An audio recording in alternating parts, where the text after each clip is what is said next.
Hi, my name is Alyssa, and I chose to do my Banned Book Week virtual readout on Where the Wild Things Are by Maurice Sendak. This is a book that my mother had always read to me as a child, and I hold it very near and dear to my heart. I loved it growing up, and when I found out that it was banned and challenged all over the nation, I was very surprised, so I found it very interesting to find out the reasons why it was being banned and challenged.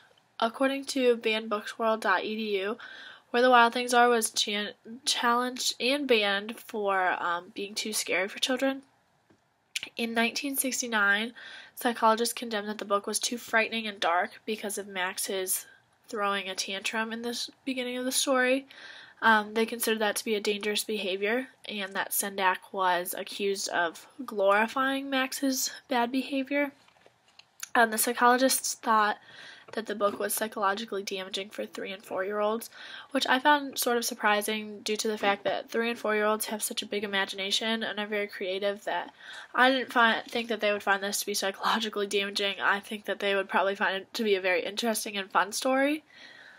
But other than that, the book was also challenged due to the fact that Max was sent to his room without receiving dinner.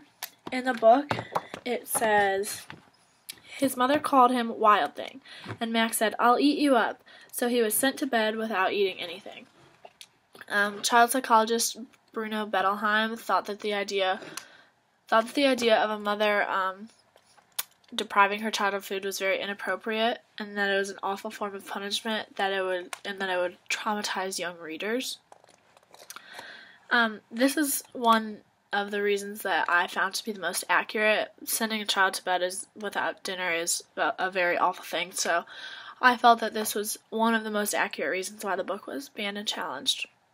Along with those two reasons, Where the Wild Things Are was also banned and challenged for promoting witchcraft and supernatural elements.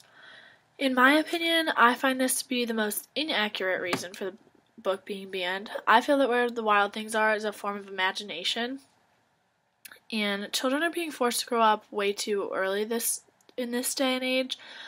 Taking away such a classic book like Where the Wild Things Are, I don't feel that it promotes witchcraft. I feel that it promotes imagination, so I feel that it's very saddening to not submerge the kids to this type of book. I personally feel that people are trying too hard to find issues with the book. Where the Wild Things Are is a great way to get children to be imaginative, and if someone were to prevent me from reading this book, I feel like I would find a way around it. And this is a book that I plan to read to my children someday because I truthfully don't see any issues with it. As a future educator, I have found that less and less children are reading these days, and as long as they are finding books that they are interested that are not extremely inappropriate, I don't see an issue with it.